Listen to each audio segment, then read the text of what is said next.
Hello, everybody. Welcome to Collateral Benefit with here on the Zeros on Heroes podcast network. My name is Mike Mercadal, and with me, as always, is Guillermo Watkins. Guillermo L. That's what Will. Yeah, that's William in Spanish. Guillermo. Guillermo. Me llamo Memo.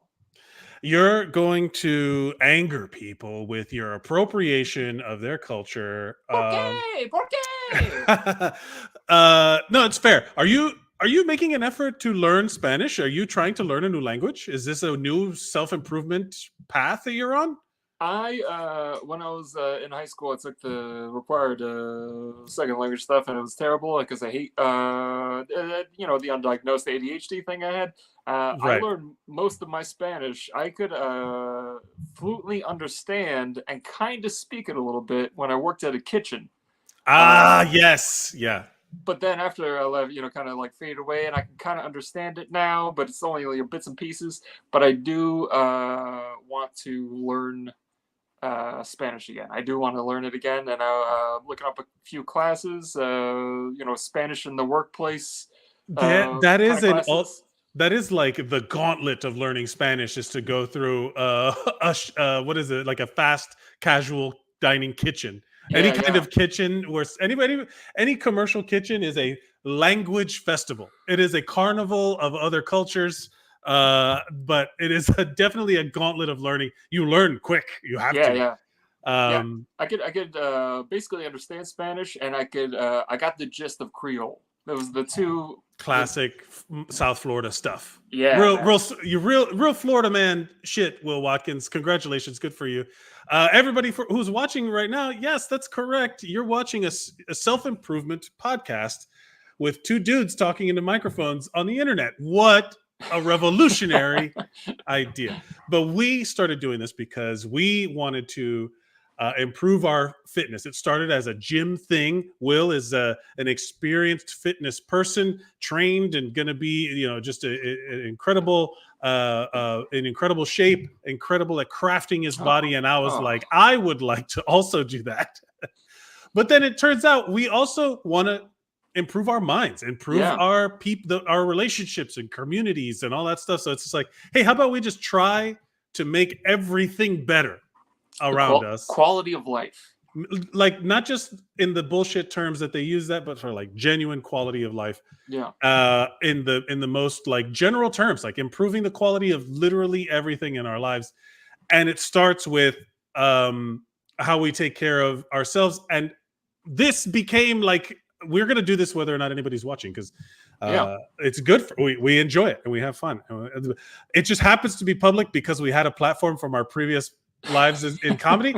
And guess what? We're going to do it. This is your problem now, internet. No, but thank you, everybody who's watching live. Thank you for everybody who's watching this in the future. Interesting. You're watching the past right now. It's your present. Yeah. Shout out to you, John Connor.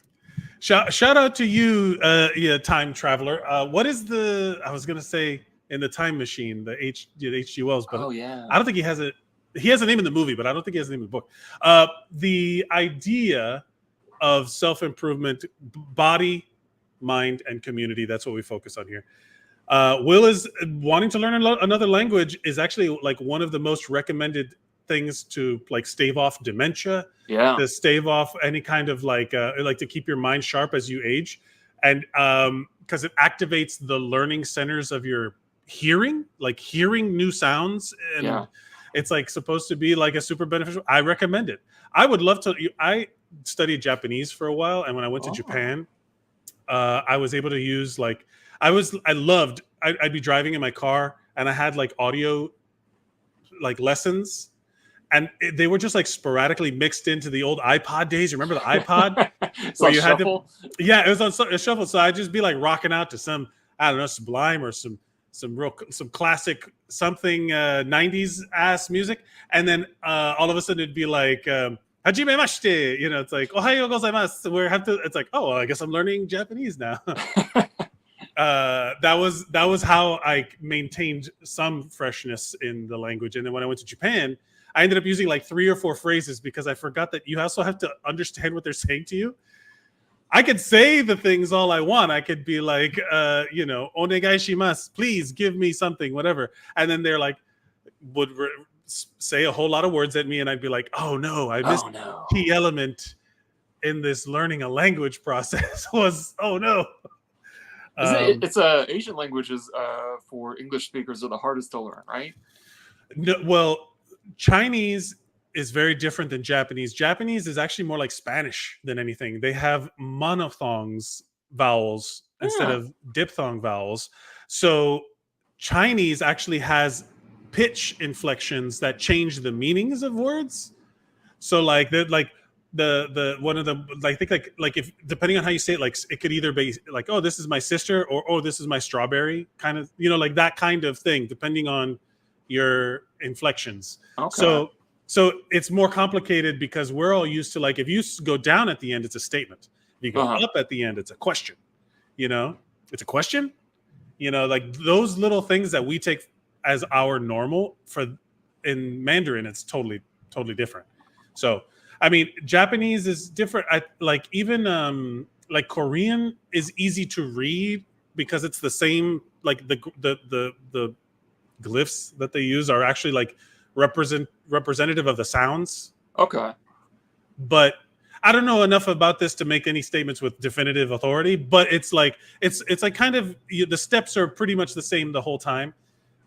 English is literally the most annoying language to learn because it's like 6 languages in a trench coat. Oh yeah. You know what I mean? That it's like French, German, Spanish, all of these, like Latin. Like there's all of these languages smashed together. But it was like Old Germanic plus Norse plus French plus all these other things. And it just adapts whatever is the thing, and it's like, this is English now, and it's like, all right, man, I guess if you say so. But yeah, I like that. That's a good way to start off. Learning a new language. What ended up helping me a lot when I lost my Spanish as a Latino, as a crappy kid and teenager who didn't want to speak Spanish to my grandparents or whatever, that dumb thing of like, none of my friends speak Spanish. I lost it, and then I had to learn it again. So my Spanish is not like the typical Cuban Spanish, but it is very Miami. It's like a mishmash of all the different Miami Spanishes. Yeah. So you can't pin me down, man. You never know where I'm coming from, but I'm from Miami. That's another one of those colloquial or vernacular, whatever it is, where it's like Spanish in Miami is different from Spanish anywhere else, or even English in Miami is different than anywhere else. Like if you say like, let me get a meat empanada, that means beef. Yeah. It means, meat is different than chicken, but they're both meat. And there's a lot of stuff like that. Meat needs beef. There's a lot of there's a actually like a new English dialect, which is Miami English. It's been like kind of this Spanglish origin mix, like using different grammar that is kind of transliterated. Like they just pull the grammar from Spanish, but they use the English words. So like there's like a lot of that in South Florida, in Miami specifically. It's become like a new dialect to the point where people are researching it. What is it? I'm trying to find the study because I remember reading. Linguists say a new English dialect has emerged in Miami, Florida, and then it goes on to talk about how many different studies there are and how many times it's happened. Like New York Italian. Yeah. You know what I mean? Like New York itself is its own thing. Yeah. Yeah, I love one of the things they pointed out was how bro is gender neutral now. Yeah. Or at least in Miami. And in Miami it is. It's almost like it's going back to the original Old Norse Germanic English, whereas like man is gender neutral, but we turned man into a gendered term. Right, yeah. I don't know. It's funny because like there's so much of like I am not a big believer in I get frustrated when people get mad at pronouns because I'm like, because that means that you never got past like elementary grammar, like, or elementary English, where it's like you know that if you don't like if a table at a restaurant gets up, and one person sits down but you haven't seen them yet, you use they to refer to them. It's like, hey, go check out table number 3. They're gonna want something. Yeah, they just sat somebody at table 10. You know, it just means ambiguous. It just means blank. You know, yeah. And it's so like whenever people can't get past like biology or whatever, I'm like there's only 2 genders. I'm like, okay, man, if you just want to announce to everyone that you never passed middle school science, that's fine. That's okay. But like, you have to then acknowledge that it's like, okay, buddy. You know, it's like, okay, middle school. We should start calling people who who never got like those people who are get like upset about that sort of thing. Just start calling them middle school. Yeah. like I don't know. You got pronouns. It's like, all right, middle school, calm down. I'm very extremely liberal. I'm progressive. I accept anybody, but there's this thing where it's just like, I'm so dumb. Like doing people hate the right hates pronouns because they don't want to respect people's joy. Mm-hmm. I hate pronouns because I'm dumb. I was terrible at grammar and I don't want to deal with it. Fair. But if I say something, you correct me, I'll try to remember what you just said. It's just keep in mind, I'm pretty dumb. I'm trying here. That is the ultimate. Look, when people get my name wrong, and I have no problem when people are like, I'm sorry, remind me of your name. That is a perfectly reasonable question. It's like, it's like, and then if someone's like, I called a guy at my work Jason for the longest time, and he's like, hey, my name's James. And I'm like, oh, I'm sorry, man. I'm so sorry. I just don't know why I got that in my head. Please correct me. I'm going to make the effort, but I'm also not, I'm going to mess up. You saying that just like kind of encouraged me because at the gym, I know so many people by their faces and they've told me their names. Yes. And this happens all the time. It's always like, hey, what's up, bud? Hey, man. Hey, how's it going? That kind of thing. A lot of head nods and fist bumps. Yeah. And I feel embarrassed to say, hey, I forgot your name. But maybe going with the knowledge that I thought about this the other day. They haven't said my name to me in a while. So it could be a mutual thing where it's just like we both forgot each other's names. And like, hey, remind me of your name again. I'm Will. Hello. I don't know if we've ever introduced. That is a perfectly reasonable gym conversation to happen to people you've known for years. I apologize. I completely forgot your name, dude. Honestly, I forgot your name. Could you remind me of your name? Maybe that's better. I apologize. Could you remind me of your name? You're right. I'm telling you, the language you use is very important when it comes to these sort of things. But it's like, I'm sorry, because whether or not you've told it to me, I don't remember it. And if you could just please remind me of it, maybe I would have learned it in context or whatever. Or I'm being generous enough to assume that you told it to me and you didn't you didn't ask me my name. So it's like, hey, let's all just be not assholes here. Yeah. I just talk to each other about it. I want to start I saw this video, and this feels like getting into the gym stuff. I mean, again, we're both ADHD crazy. I've just been prescribed Adderall. I have not taken it yet. I was considering. Snort it up. No. I'm going to do it as it doesn't say that from the doctor's instruction. How awesome would it be if on the bottle it says chop up with a razor blade and inhale through the nostrils. Roll up a $20 bill. Roll up a 20, like as if I have a $20 bill. Roll up a $1 bill. No, but I was debating taking it. Sorry, it just popped in my head. Wouldn't it be funny if there's like an eco-conscious Coke addict who's snorting with paper straws? Hey man, that's what $1 is. I don't want to fuck up the sea turtles. Yeah. All of those people with little brass Coke spoons in the 70s, they were just environmentalists. But go ahead. What are you saying about the Adderall? I forgot what I was going to say because I need Adderall. No, I was debating on taking it on the show to see what the effects would have been live. We could still technically do it, but I don't know how long. Because I've never taken it before, and I'm like, do you have the pills, or do you have the capsules? Do you have the extended release, or what do you have? They're like little tablets, but that is not the extended release because they were like, you've never taken it before, so if there are side effects, we want them to be over as fast as possible. But you are going to get the hit of the Adderall at the beginning, I guess. And they said if you want it to be slower, take it with food. And I was like, I'm afraid of this. It's genuinely like a new experience. It's like I'm not a drug person. I've smoked weed. I grew up in Miami, but I was never a coke person. I never did cocaine. Yeah. Imagine if I had been like some sort of speedhead, some meth head, I would have accidentally stumbled into like my diagnosis of ADHD because suddenly I'm the only one smoking meth and suddenly being real calm and focused. You know, like everybody else is like, "Hey, do you want to go rob a liquor store?" And hey, check out Mike washing those dishes. Yeah, it's like, wow, Mike's really getting his shit together. Wow, Mike's life is improving on methamphetamine. Look, Mike's signing up for college classes and learn a new language. Did Mike just learn Japanese?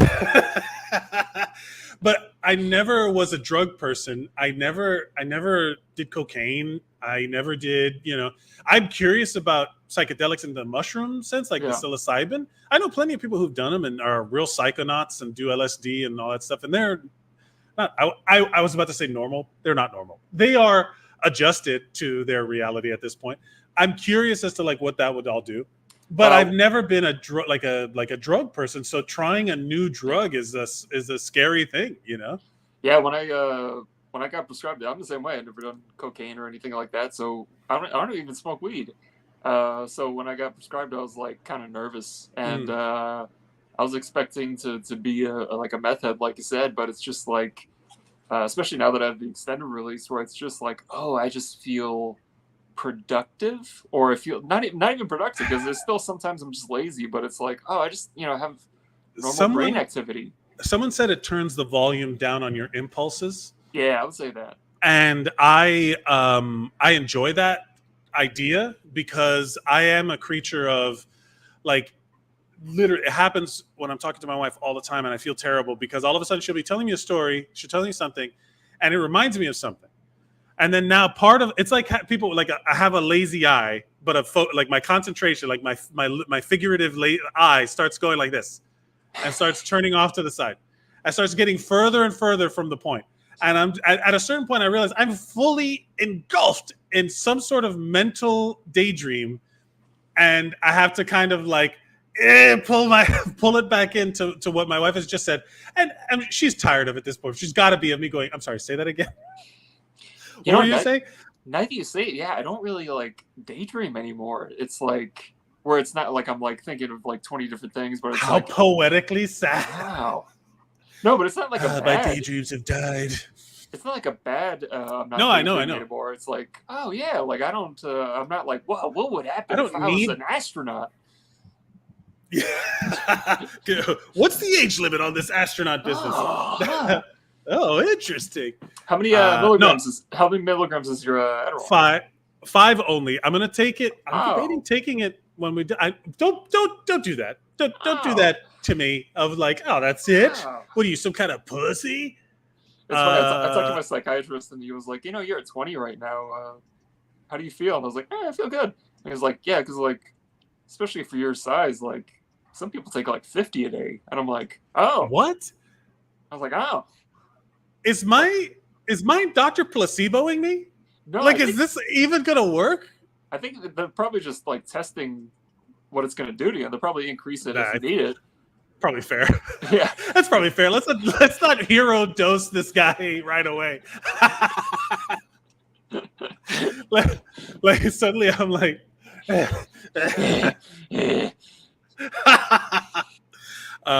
But it's fun. I did have some trouble expressing the vulnerability of the thing, and it reminded me of this video that I saw and I want to share. No, not that one. This one. Yeah. My brother was coming to see me as well, and I always want to do good when my brother's there. I want to do good all the time, but I just, you know what I mean? Yeah, for sure. He's my little brother, and I want him to be proud of me, and I had to say that in an accent because I felt vulnerable. So I couldn't be myself when I said that. Sometimes I put on an accent when I say something sincere, like I've been feeling very sad the last month. Finding things hard. Hey, am finding things very difficult at the minute. Things are difficult at the minute. I'm not sure where I'm headed. I'll be honest with you. I've gone back on the antidepressants, and I'm afraid that will stunt my healing from my current heartbreak. And my brother. I love that because God damn it, that ain't true. God damn it, that ain't true. Like, it's so much easier. That's literally what we're doing right now. We're literally goofing around about my vulnerabilities. That's why. Look, I'm not gonna lie. That's probably why I play Dungeons and Dragons. Yeah. Let me role play through a character voice and deal with daddy issues, or like my fear of inadequacy. I'm a wizard, whatever. My ogre is dealing with abandonment issues, and here's a 20. My halfling rogue thief is dealing with focus issues. He's been prescribed a magic pill to, like that. That's so. It's so, like, I guess for a certain type of dude, humor is the vulnerability, the key to vulnerability. I think that's kind of like a true for a lot of people, where you have to find their key, the key to unlock their vulnerability is not universal. Like, you can't just say, you can't just do the Goodwill Hunting, it's not your fault. Yeah. You know what I mean? You can't just do that, because for some people they'd be like, yes, I know that, dick, like, leave me alone. But for other people, that'll get a response. For us in particular, it's, let me do a goofy voice so I can talk about how I cried at a commercial yesterday. That can't be good. Those type of dealings. That Bill Burr bit when he's like, he was going to therapy and he never really liked therapy, and finally one day he's kind of like getting introspective and emotional, and the therapist like leaned in and was like, yes, well, more about that. And then Bill Burr was like, it's fucking douchebag. Shut the fuck up. Yeah. I can't get serious about this now. Oh man. The idea of like forced vulnerability does, like, it's almost like if therapy just happened around you, like it's hard to explain, but it's like something about being put on a stage. Yeah. There's an interesting thing. I had heard about it, and then my therapist actually told me about it too, which is like therapy in its current state was actually basically just as a way to control women in the early 20th century, like the methods of like where it's this woman's acting hysterical and we need to tell this woman to be a better wife or whatever it is. And then it was in the 50s and 60s and 70s it kind of like started to change, where it was like, all right, now that women are becoming therapists, so they're able to find ways to communicate and help women, blah blah blah. And in the same way, it's like whether it was used for nefarious purposes or for the beneficial purposes currently, it was designed to affect women, and women communicate in a different way, where it's like women like to talk things out, like to do that kind of thing, whereas men are like, they put up the wall, the emotional wall, and they're better with like working with their hands. I'd rather have a physical thing to get me through this. And so there's that, like, it's starting to change a little bit now, where it's like realizing that you kind of have to tune therapy for men in a different way than it has been created over the past century.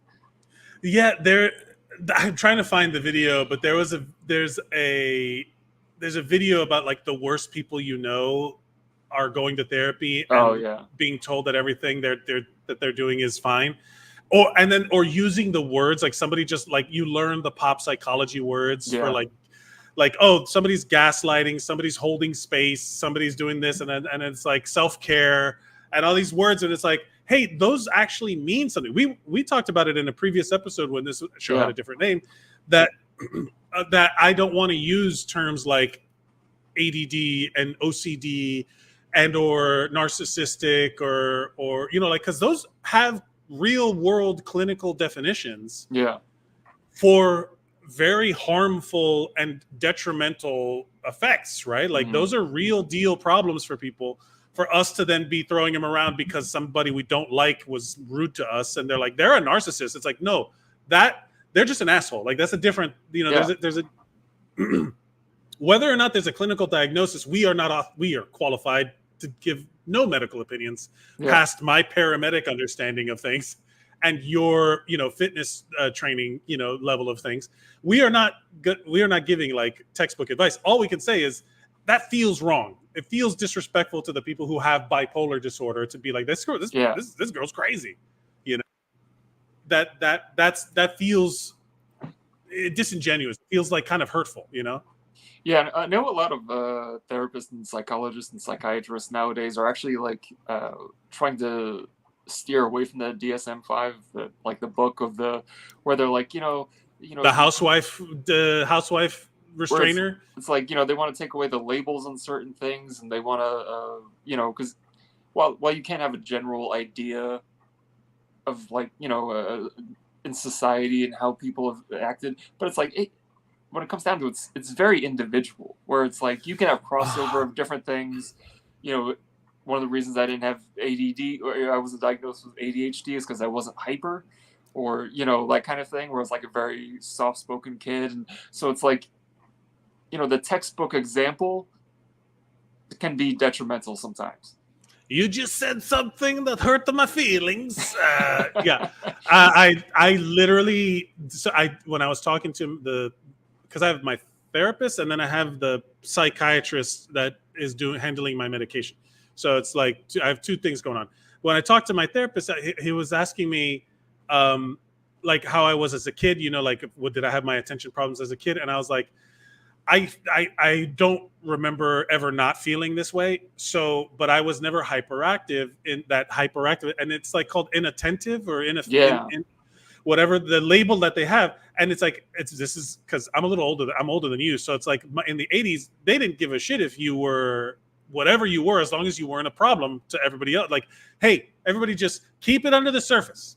That was basically like 80s child. And then at a certain point in the 90s, it flipped.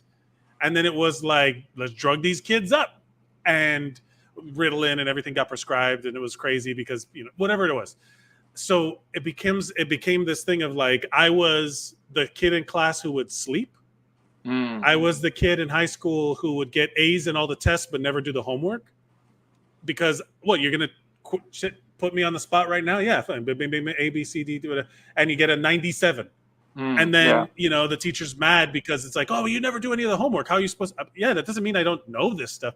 It was because my attention was the problem, not my knowledge. Yeah. Like that was the hard thing. And then when shit got harder in like college and stuff, that's when I was like, oh no, I never learned how to study proper. I never learned how to be a student. And that was like where I hit that wall. And I think it happens to a lot of people, especially my age, who were like, who were not behavior problems, but definitely needed help in some way. Gifted kid programs and things like that. So it was like they didn't know how to handle us yet, Yeah. And now that there's a lot more, and like you're saying, it's not this is what you are, definitively. It's an assortment of the spectrum, and every one of these terms is also on a spectrum of like mild to severe, attention deficit disorder, like mild to severe. Even autism now is on the spectrum, like literally the spectrum. They call it, the spectrum, because it's so subjective, it's so personal that it's like hard to. I find that so fast because we're living in the golden age of self-diagnosis, and it's so much of the like you said, with the accusing everybody of being narcissistic or accusing people of being this, and it's all just flash in the pan. You just meet this person, it's your perspective of what this person is. The other person could be having a off day or whatever it is, but with the self-diagnosing, it's like you're just I feel like it's a lot of people are trying to find an excuse for their behavior instead of trying to fix their behavior, where they're just like, instead of getting an actual diagnosis from a clinical psychiatrist, that they say, oh, if you go to a psychiatrist or a therapist or whatever, they say, here's a possibility for the reason that you're behaving this way. Here's the past trauma that you're dealing with, and it's because of this, and you can work through it. But if you're just like, oh, I'm autistic or whatever, and it's like, so it's like, What are your coping skills? How are you gonna? What are you gonna do about it? How are you gonna make your life better? Yeah, and the thing is that I guess this is a big thing in terms of maybe my goal for the day. We talk about mind body community. My mind goal for the day is not necessarily for myself, but I would challenge everyone to go like be held accountable. Right? Like if you have a therapist that is I struggle with this because my wife and I have two very different therapists. My therapist is because I went in real type A, real like, hey, I need you to do this for me. These are my problems because I have more experience in therapy. I'm like, hey, I'm trying to get back to this thing that I was before. And here's how I felt in the moment. And I told him flat out, I need you to challenge me when I'm wrong about something in a way that derails me because I can start my wheels spinning and the engine revving, and I need you to pump the brakes on me because don't even pump the brakes. Put a wall in front of me that we have to address if I get out like. And I told him that because I get the ADHD like that, like scattered thinking, jumping from topic to topic. I can't focus on one thing. It's the worst possible setting for somebody with ADHD to, hey, recap your week for me. Yeah. Because now I have to funnel a week's worth of crazy thoughts into an hour session. And I must sound like a crazy person, but we've gotten in the routine of where he'll be like, he'll pick stuff out and be like, go deeper on this, go deeper on this. And when my wife, I don't know how to help her in this situation because I'm not in her therapy sessions, because I would do things very differently. But she feels like at a certain point, she's just talking to her friend. And I'm like, as beneficial as that can be, that's not why I hired you. That's not the job that I hired my therapist to do. You know what I mean? And I'm like, no, I hired you to fix problems. Tell me how to fix these certain problems. What are suggested real world, like proven things that people have done? Because I don't want to be like this anymore. Rather than I need to process emotions in that way. It's a totally different structure for me. Again, highlighting how subjective it all is. You know, like everything. Yeah, I mean, I think that even goes back to what I was talking about before about like how therapy, whether for good or bad, was designed for women, where it's like, you know, because I'm the same way. My therapist, she was, you know, she's very good. She said, when we do our sessions, do you want to just talk to me about whatever you want, or do you want me to prod you and poke you and ask you questions about your day? And I was like, oh, let's do that one. Yeah, I love that. That's so much better for me. Because I'm the kind of person that, this goes back to me being shy or whatever it is when I was a kid, social anxiety. But you know, if you go, hey, well, how's it going? I'm like, I'm doing fine. And meanwhile, like my world's on fire, but I'm like, oh yeah, everything's good, fine. Yeah. Ooh, that is, yeah. And here's the thing about this show in particular, like, because we could talk about just therapy all. Oh yeah. There's a great joke by one of my favorite comedians, Paul F. Tompkins, in his Crying and Driving special, where he's like, I hate when people talk about therapy where they're like, my shrink says, and I'm like, hey, I don't think your shrink is trying to get messages to me through you. You know what I mean? Like, it's not that it's wrong. It's not that it's like secret. It's private. You know, it's okay for you to keep those things private. But it's also like, we could talk about the idea of therapy, but this in particular, like, for me, therapy is a form of accountability, right? Mm-hmm. Like every time I have to check in, I have to be like, okay. And it's become a thing where it also helps me plan my week. So it's literally, it's like emotional offloading, accountability for the previous week, and also like having an assistant help plan my next week. You know what I mean? Like it gives me a fixed point in time that forces me to not be all over the place. You know, I'm a creature of schedule. My Google Calendar is my Bible. You know what I mean? Mm-hmm. Like, and I'm not even I'm not even a person that needs that. I've found it for myself, and I've built my own things. Reminders, the kind of all the tools that we have available. Therapy is a tool of accountability. You know, that's how I think about it.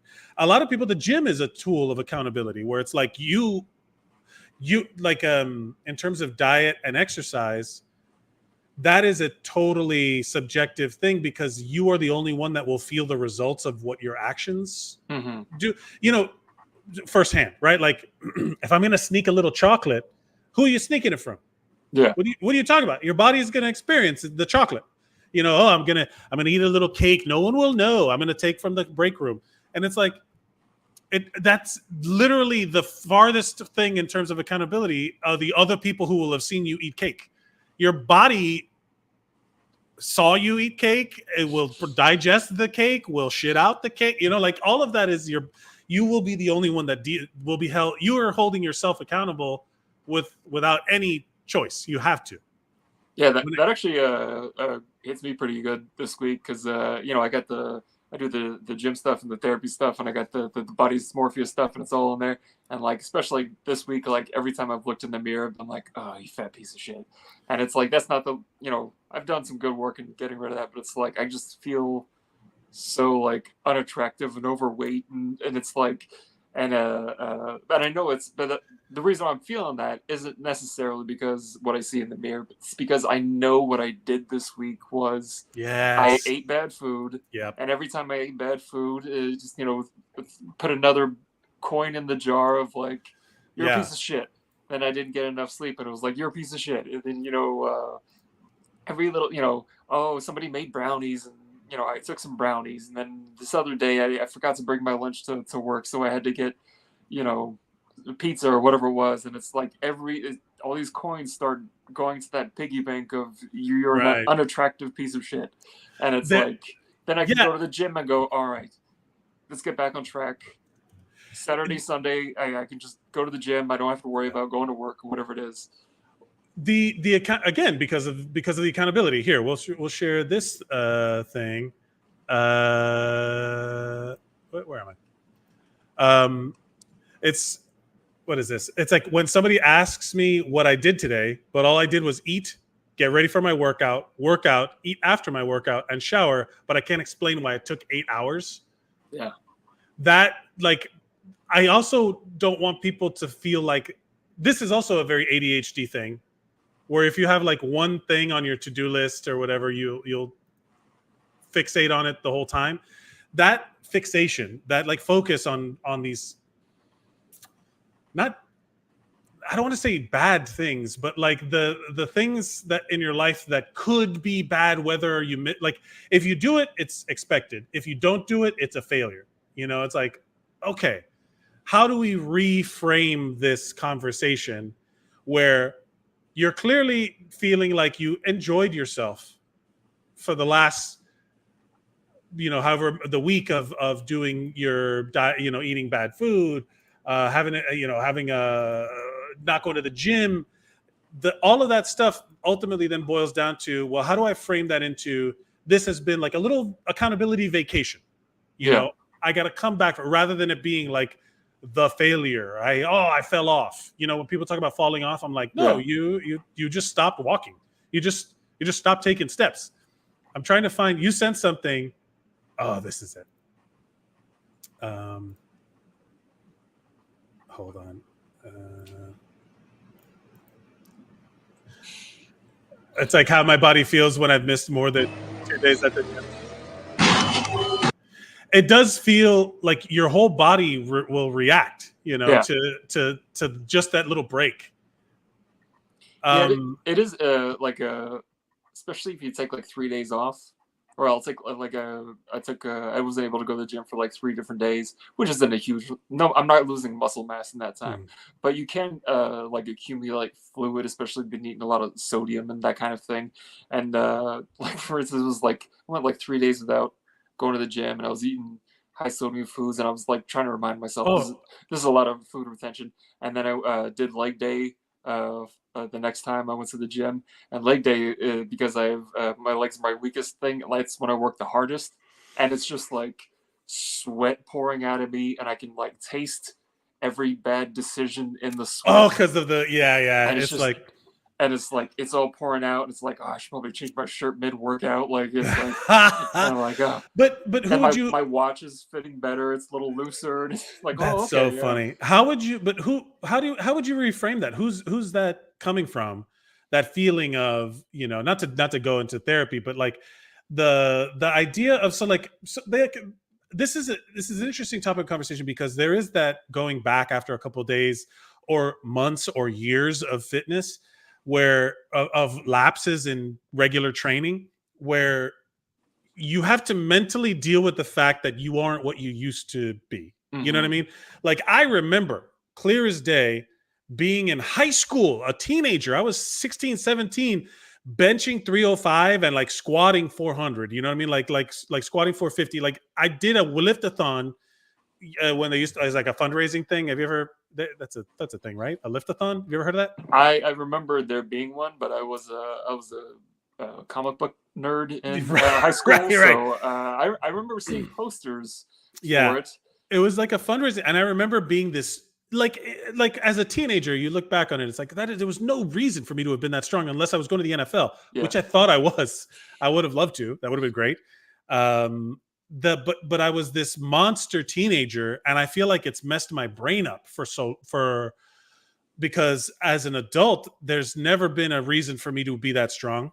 There's never been a reason for me to be as big as I am. Being as tall as we are is just slightly too big for the world. Everything is made just a little, so it's like there is a benefit to being average. There like people talk about, I would like, of course I would never give up being tall for fuck this. No. Oh, you're a short king. No, don't be an asshole. That was a shitty thing. He was playing a character. He was doing a voice because of his vulnerabilities. But the idea. Did you see that? I did. Yeah, you totally did. You just totally did the voice for vulnerability.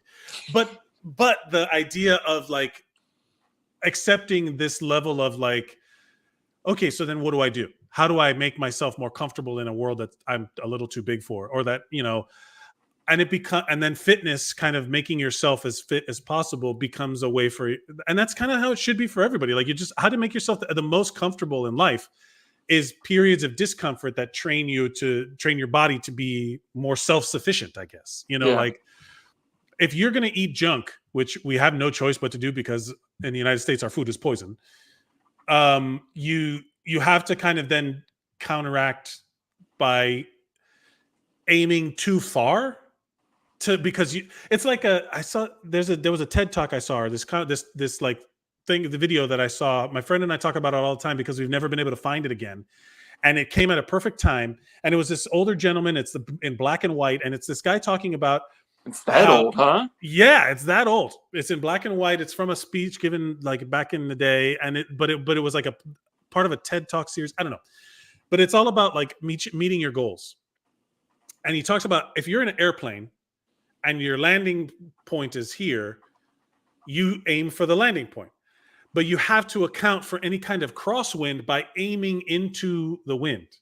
You have to, where if there was no wind, you would be so far off. So it becomes a practice of assessing how strong the things that will push you off course are, and counteracting them with equal and opposite force. So if I have a terrible injury and the function of my body has been reduced, I now have to increase the function of the other parts of my body to a certain level to then land where I want to land. Or I have to reevaluate where my landing point is. So it becomes this whole practice of measuring crosswind, right? Like knowing how hard to aim into the wind, like that constant reassessment of what you're up against becomes the goal, not the goal itself. You know what I mean? Yeah. So again, all that is a big metaphor to say that when you're taking breaks, when you're missing a day, when you get sick, people in this guy at my job, he's like a gym guy. He's like a, big monster dude, but he got COVID. And now he's like dealing with the fact that he lost like 10 pounds of muscle in like 2 weeks, he I don't know if that's accurate. But. I don't know, but he got real sick. No, in like a month. He got real sick and he lost a ton of weight. And we're all like, oh man, you're back. He's like, oh, I'm trying to get back healthy again. But that is a huge mental barrier for somebody who's in a routine. You know what I mean? Yeah. So all of these becomes, so the goal is not the goal, but the goal is a reassessment. That constant, like, what are we doing today? How many things can I try to improve it? How are those things working that I've tried to, did I work the plan enough to get an accurate assessment? That kind of thing. I believe it was Bruce Lee who said, "Be like water." The classic quote. Be like water. I was a Bruce Lee. I studied Jeet Kune Do for a long time, so like all of those Bruce Lee quotes are like kind of valuable to me, but also I realized how culty some of the stuff I did about some of the stuff about Bruce Lee has been. He's still an iconic figure. In no way would I diminish it in any way. But there's a lot of that's a very big thing in Eastern philosophy and even some sort of like Western philosophy of like the French philosophers that he kind of borrowed a lot from. But that basically be like water just means adapt to your surroundings, be flexible to new information. That's literally all it is. Yeah, that's every year around January, I always say, hey, if anybody has any questions about fitness or whatever for your New Year's resolutions, let me know. And like I'll get like five or six people asking. And one of the things I always say is just know that you're gonna fail at some point. Just know that you're gonna fall off the wagon, or however you want to phrase it, and just accept that it's going to happen. And that way, when you do, you can go, oh right, yeah, I was this. You can't be perfect all the time. And so even like this past week when I was like, falling off the wagon or however you want to say it, I was like, all right, it just means I have to get back into it. I said, this is the thing that happens sometimes, so I just gotta go right back into it. Because there's a lot of this, like when you're giving advice, like someone's like you, like presenting, like you have to do it, and then this is so much harder to do. Like where you're like, I can't even point at myself. It's so much more tricky. This Monday, so I'm back on the cheat day thing. Well, we're calling it Food Fest because we're putting a different frame around where it's Celebration Day. For all the hard work we've done throughout the week. It's like a celebration. A little party. Last Monday, this Monday that just passed, we always try to incorporate a physical activity, and we did a hike. We did not. Oh yeah, you texted me. Yeah, we did not accurately anticipate how difficult the hike was, and it became suddenly, immediately for me, not fun. I'm like, I wish I was 100 pounds lighter. My wife is like kind of scurrying up this mountain that was like 2.5 miles. And it gained an elevation of like 1,500 to like 1,900 feet or something. Like it was literally like that's elevation gain. So it was like 2.5 miles of just straight uphill. Yeah. I at a certain point I was like, "Fuck this! I know this sucks." And then I literally for the next 2 days, my calves were so tight and like my muscles were so sore. I thought I had compartment syndrome in my calves. I was like, oh my God, this is like, they were swollen. Like my looked great. They looked amazing, but they were so swollen that I was like, they felt like sausages in the, they were about to go like, and I had some cramps while sleeping and all this stuff, just like that buildup of all that lactic acid. Just terrible, not comfortable, but it really did derail me for a couple of days. Meanwhile, my wife, who comes from a running background, that was her athleticism. She was an athlete in terms of running. She's run half marathons. She's run 10Ks, 5Ks. She did that in her younger days. She immediately was able to rebound and all that stuff because I guess her muscles just remember differently than mine. Yeah. And she's been going to the gym all the time. And she's hugely inspirational for me. But I was like, God, not only am I feeling bad, I'm feeling bad. You know what I mean? Like, I'm like, I want to go to the gym with my wife because it's a thing we do together. But also, but then I feel the guilt I feel is self-inflicted. Like it's all self-inflicted. But yeah, it was ultimately like a point of like in an attempt to continue to be active, I didn't accurately assess the difficulty of what I was doing, and that alone can derail you in the process. Like if you go to the gym, like people start out, the biggest mistake I think people make, and you've kind of talked to me about it, like the whole reps and reserve thing when you told me when I was starting out fitness journey recently, is pushing yourself too hard at the beginning. So you're just at a constant state of like, and then you fail, and then you fail. And then all you think about the gym is being a pain, and is like a terrible environment. It's like, oh, this is the place that sucks. As opposed to, oh, I feel good afterwards. Yeah.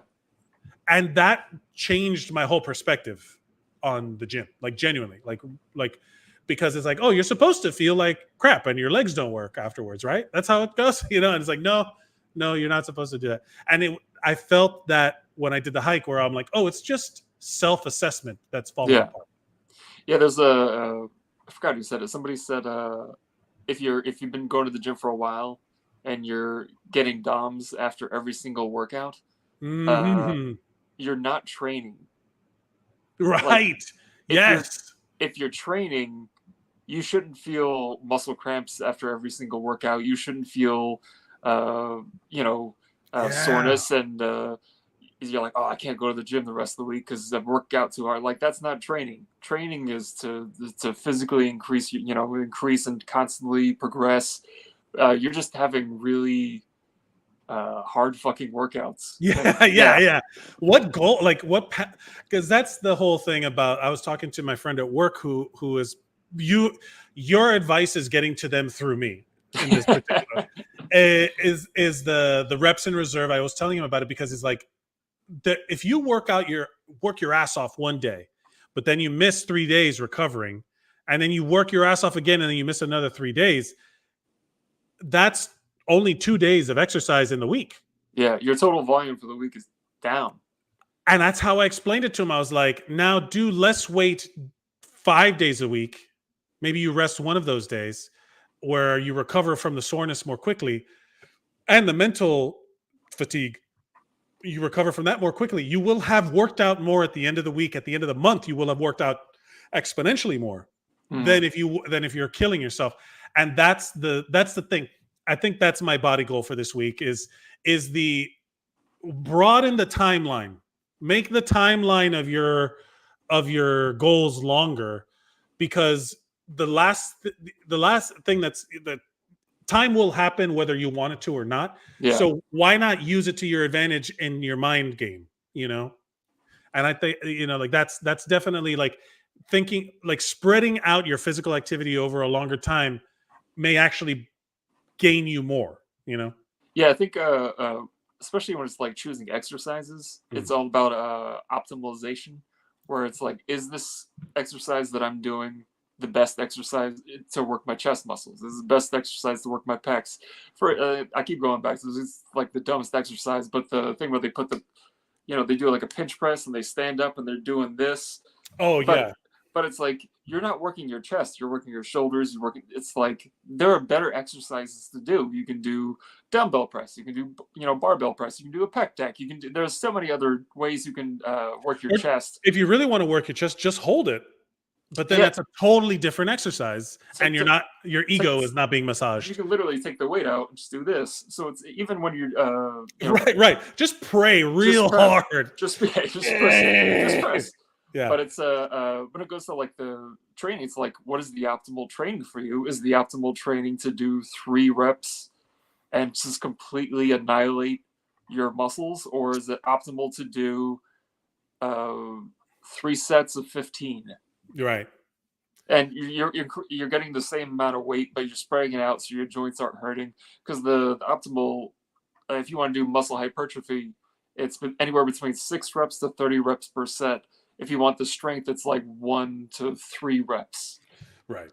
So it's like, are you training for strength? Are you training for hypertrophy? What are you training for? Are you trying to be one of those strong men, a piano filled with cement that you have to throw up to the third third window or whatever it is? But it's, when people throw these barrels filled with lead into, So when people are like, oh, what training program should I do? It's like, just start out easy. Just do 3 sets of 12, and that's like today. Actually, I just started doing this. Went back to doing what myo reps are. Oh yeah, where you do it's just. So it's like you have I may not know what you're referring to actually. So like today I did chest. So you have an activation set, which is like you throw like today I had 90 pounds on each side, and I did I think I did 15 reps, and then you pause for 15 seconds, and then you try to hit the same number of reps again, but you're not getting, like, usually you would do anywhere between 45 to 60 second in between sets. So you do it, try to do as many as you can, and then another 15 seconds, and you try to do as many as you try to hit the same amount, and then you rest for 15 seconds. And so it ends up at the end, you're probably only doing like 6 to 7 reps after like 4 sets, including the activation. But it's like, you get a good pump feel. You feel it in your chest, and you're not overdoing it with, I could have thrown on three plates on each side, but I would rather have. That does feel like a more advanced level technique.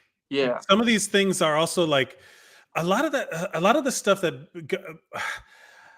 Yeah, that's why I say like just do 3 sets of 12 or Right. whatever it is. Yeah, Yes. it's like, Yeah. Because it also goes to like your ability in relation to the optimization, where it's like my abilities. I'm not advanced lifter or anything like that, but I understand the basic concepts that I can play with it a little bit. But it's like it's easy, just 3 sets of 12.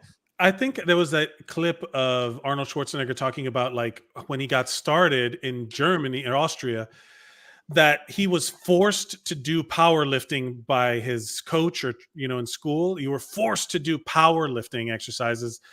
And then when you were done with those, you could go do bodybuilding exercises. So it's like the equivalent of slapping clay onto a slab, like just bulking clay on there for the powerlifting, building and strength, building the actual like muscle. And then the bodybuilding exercises were the sculpting. Yeah. I think people still have spot reduction in terms of fat and muscle mixed up. Yeah.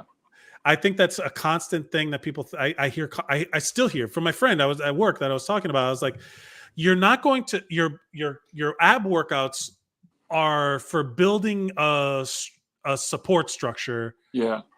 They're not for showing your abs. Like you will only get and if anything, it will not shrink your stomach. It actually muscles when you work them out get bigger.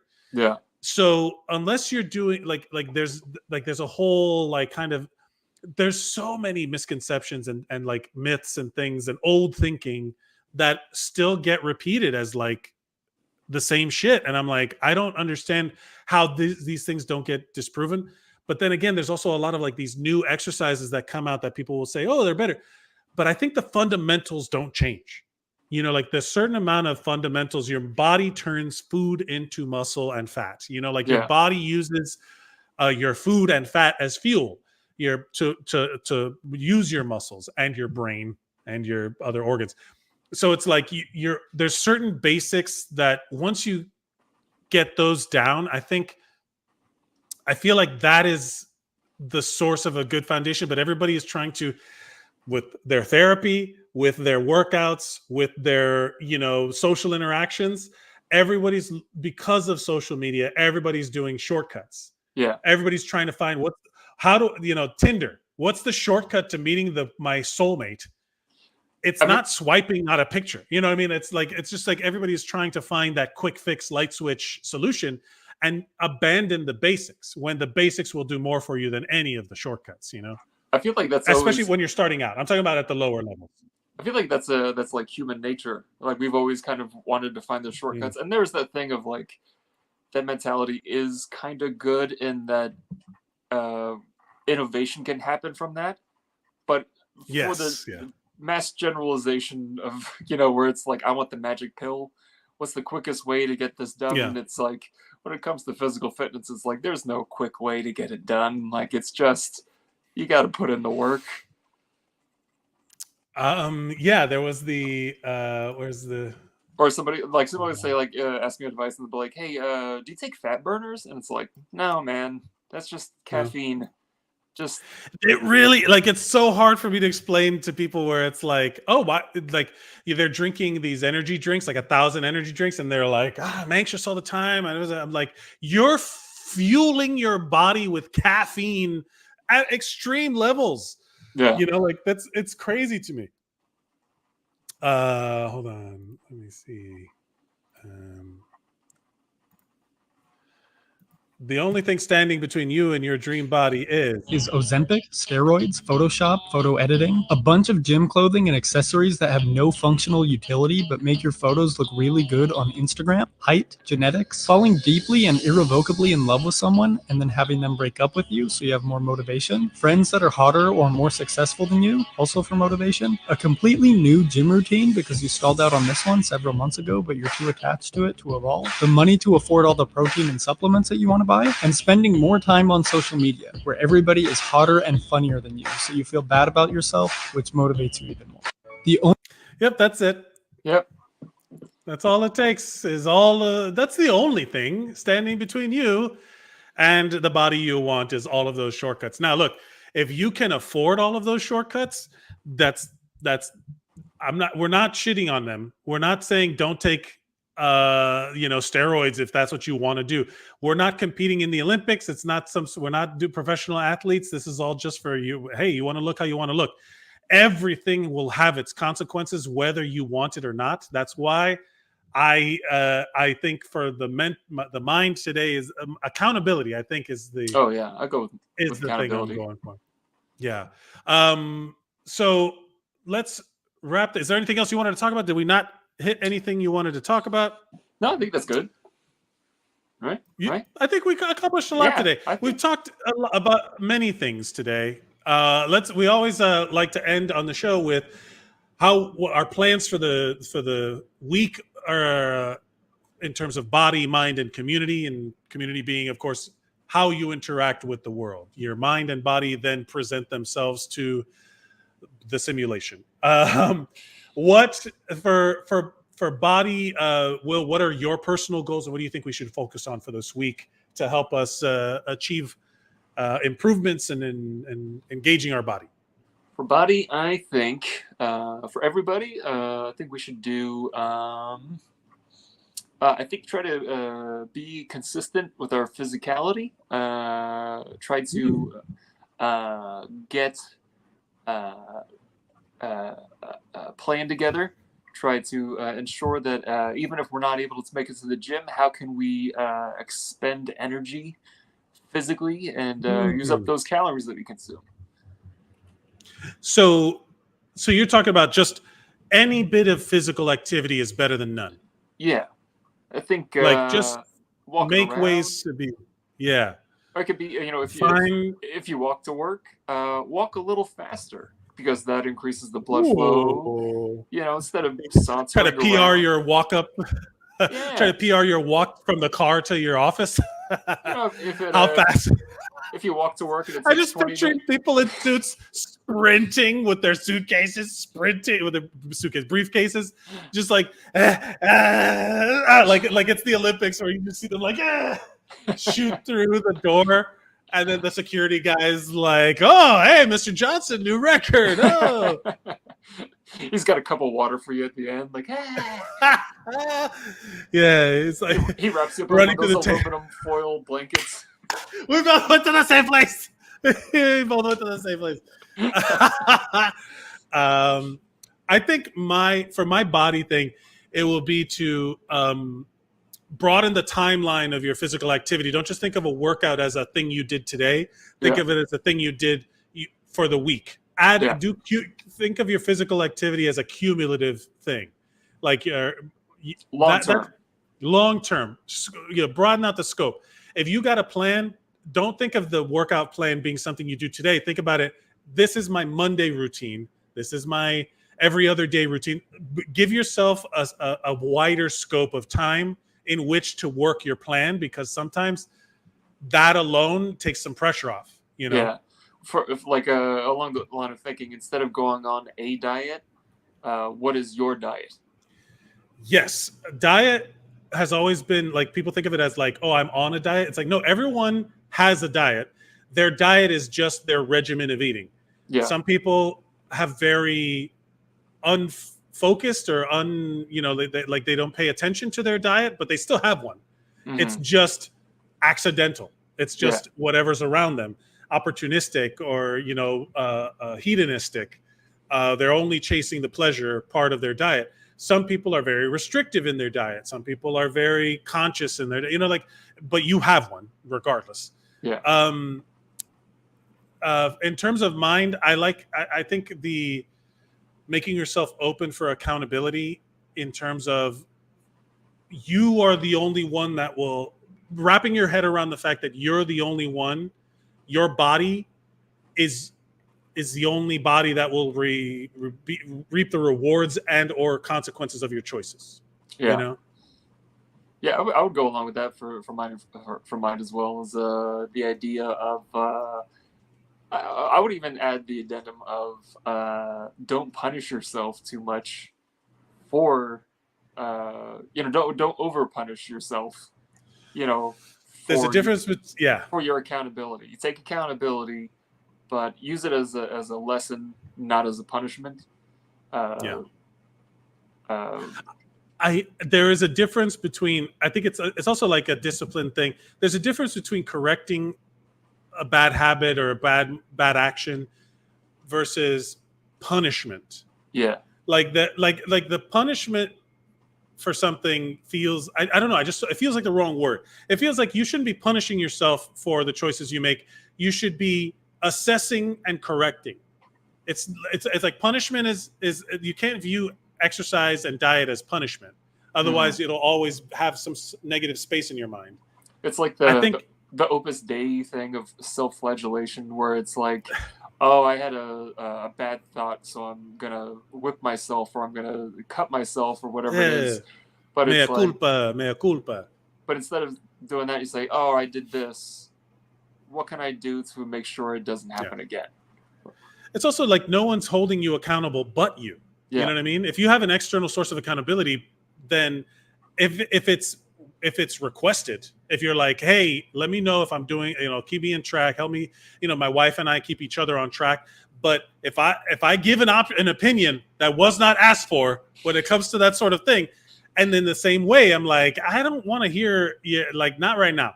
I didn't ask for this opinion, like that is a very real demotivator. When you're like, it's like, oh, I got to do the dishes and do the laundry. But then if I go, hey, can you do the dishes and do the laundry? Well, now I'm not going to do it. Go fuck yourself. You know what I mean? Like, when you perfectly reasonably intended to do it, the second somebody gives you that external source of, I want to say, like, push that demand.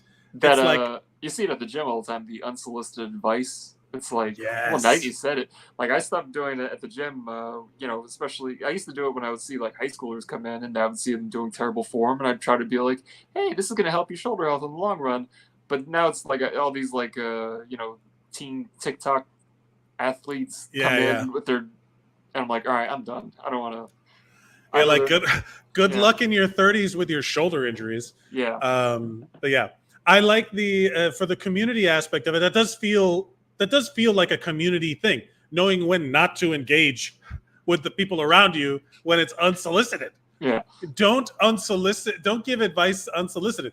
A huge problem for me when it comes to, like, in the hospital, my role is very limited, but because I'm not a paramedic anymore, but because of my paramedic training, I know a little bit more about, like, certain aspects that are outside of my scope, in my job title, my job description. And I'm always like, hey, and then so with my friends, we always talk and all that stuff. And they were like, oh, what would you do? And the second someone's asked me, what would you do? I tell them, but I only say it when it's asked. Only speak when spoken to? Or wait to be asked for your opinion before you give it. It's like that the collecting of the short phrases that I love. Like, if you only have to floss the teeth you want to keep, these little short things that mean a lot more, like, because if you extrapolate that, you will only the things that will survive are the things that you take care of. That's a good metaphor. It's I just lost it because I thought of the phrase. But if I can't fix it in 10 minutes, don't tell me about it. If someone's like, oh, your haircut's bad, it's like, yeah, I can't do anything about that right now. Don't, you know what I mean? Like, if your fly is down, hey, your fly's down. Oh shit, zip. Right. Oh, you have, it's like, oh, your collar's popped. You can fix your collar. Boom, instant. And it's like, oh, you tucked your underwear is showing. It's like, oh yeah, put your bra strap back in. Those things, perfectly reasonable. Hey, you got a little booger. Great. Tell me, please. But if it's like, hey, you look like you've put on a couple pounds. Hey, why would you say I can't fix that in 10 minutes? Leave me the fuck alone. When people say, like, oh, you look tired, it's like, oh, the worst. Man. Thanks. Oh, good point. I'm going to leave here and go to sleep right now. No, you said I look tired. I'm so sorry. I didn't want my appearance to ruin your day, apparently. Back before I had Invisalign, I had a little crooked tooth right there. And somebody went up and go, you got a little crooked tooth there. And I was like, no. What do you want me to do about it? That wasn't there yesterday. Like, of course, I know. Yeah, I get it. I think about it all the time. Thank you for pointing it out, asshole. Or somebody say like, oh, you've got some stretch marks. It's like, what do you like? Am I supposed to fix this? It's like, what in your mind made you think that that's like, let's just say it out loud? Yeah, or that I'm not aware of it. Do you just walk around pointing at things like, hey, that's a table? I see a dog. It's like, that car is red. You have stretch marks. Okay, right. These are not hurtful. This one particular thing is something I've been thinking about for 30 years. I am going to self-diagnose you as autistic. Yeah. Is that your community thing of like, well, what's your now we've find ways to be active. That's your body thing. Find ways to incorporate physical activity into your day. Don't punish yourself for the inactivity. My community is I'm going to ask people their names. Ask people to remind me of their names. Ah, yes. That's such like a broader thing because again, that's a very like it could mean a lot more. Yeah. Ask people, remind me of your name. It's also your name. Phrase things in a way that accept fault. Yeah. But are not negative. Yeah. Right? Like, hey, I'm sorry, I don't remember your name. Can you please remind me? I'm asking you for something. It's my fault, but there's no harm, no foul here. It's just like I just want to know your name for the positive impact that it will have. It's all like one of my working in healthcare. My favorite thing is when someone's mad and they go, "What's your name?" And then it's like it doesn't. My name does not change whether or not you're mad. If like, yeah, here it will. They will know who you interacted with just because of the scheduling. So you just like if it makes it so important for you to know my name, that's fine. But it's always when you're mad, when you're like, "What's your name?" I'm like, okay, easy. But asking someone in a positive context. Oh, no. Hold on a second. Well, but yeah, it's always better to put it in the positive context of like reframing things to make them more positive. Yeah. Solid choices. Thank you everybody for watching. We have reached the end of this show. I appreciate your joining us here live. If you're watching us live in the future, John Connor, watching us in the future, buddy. Sean Connor, yeah, Marty McFly, come at me. Which it's so funny that their future is well in our past now and Back to the Future. Thank you, everybody. Please like, share, and subscribe. You can follow us at Zeros on Heroes on all social media. Mike Mercadal at William A. Watkins 1. And if you have any questions or anything you'd like to talk about, zerosonheroes@gmail.com. You could say ask questions if you have any kind of questions about. We answered one last week about getting started in the gym. Feel free to send us questions. Thank you so much for joining us. Will, is there anything else you'd like to say before we go? Well, I just want to say I'm just trying to look like you, man. Hey, Will, looking good. Just trying to look like you. Thank you, everybody. Remember to go out and be heroic.